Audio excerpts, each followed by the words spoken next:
Hello everyone. Today we're going to use this complement that we have over here called yet another mail merge in order to send any sort of grades that you have for your students, like this one's over here, in any term that in as many terms as you have to grade them. Like for example, here we have 3 terms, then we just have over here their final grades. So now for that, in order to do that, we're first going to need the email address of your students. Like over here, I added this row from my fake students grades, and well, this one we are going to ignore for now. But this one, you need your students' email accounts so that you can send them the email. So first off, for Google Sheets, you have over here this complement that's called yet another mail merge. This is really useful because what it allows you to do is to send a personalized email of sorts to each one of your students to their, to the email account that, email address rather, that they gave to you. So for example, we click on here. Now, in order to use this, you first need here over in Gmail, because since this is a Google Sheets document, it has an integration with Gmail. So in order to do this, first in Gmail, you need to have a draft, a template of sorts, like this one over here.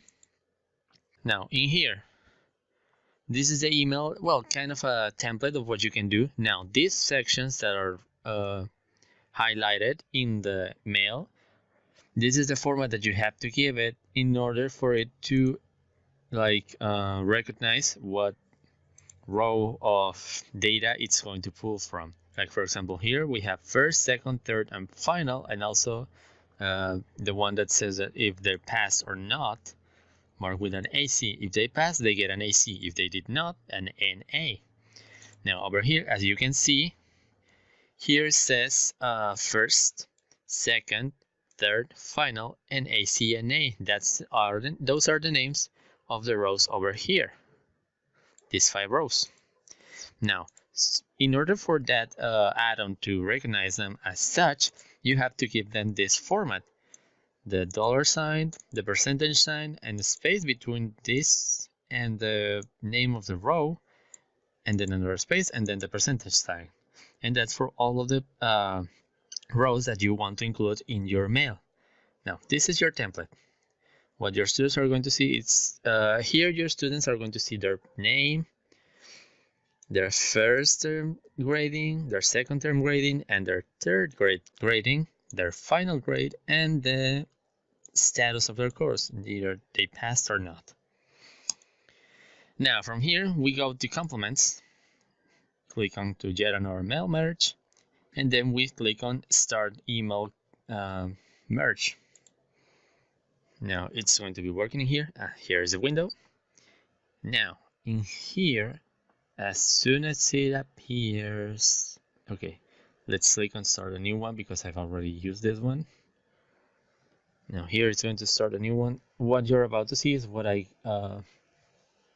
here, as you can see, it only kept the 5 students that did have a email account. Now here it says this app uses the headings of your rows in order to pull from there.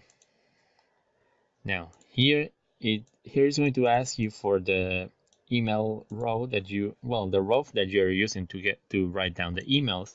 Like in this case, it's the email row. We're going to save it.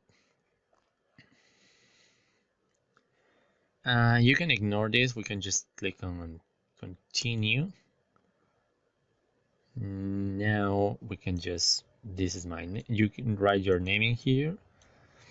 Now here is the important part, because from here is from where you grab your template. Now here it will show up any templates that you have from your Gmail. Like for example, this here, I only have this one.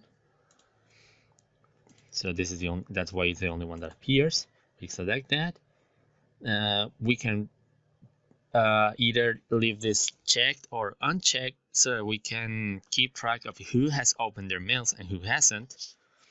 And then we can click on send later, or send me a test email. Now, for example, here we're going to click on this one because since I've already sent them.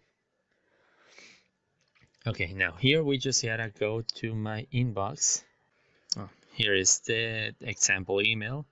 Like here appears the name of the student, their gradings, and the course status. And yeah, this is basically what your students are going to be seeing after you send them the mails. Now, since this is just a test, like that's why it has this name, so whatever. So that's pretty much it. Once you send them, like it's just here in the merge status row, it's going to show you whether or not someone has opened their mail or not. And well, as we can see here, persons have already opened their email. It even gives you their date, and these 3 other persons have not opened their email. And for comparison, like all these 5 people do have emails, but all of the rest do not, so it says in here, no recipient. And that's the tracking option that Flubaroo offers you so that you can see who has opened or not their mail. So, that's it for today. Thank you so much for watching.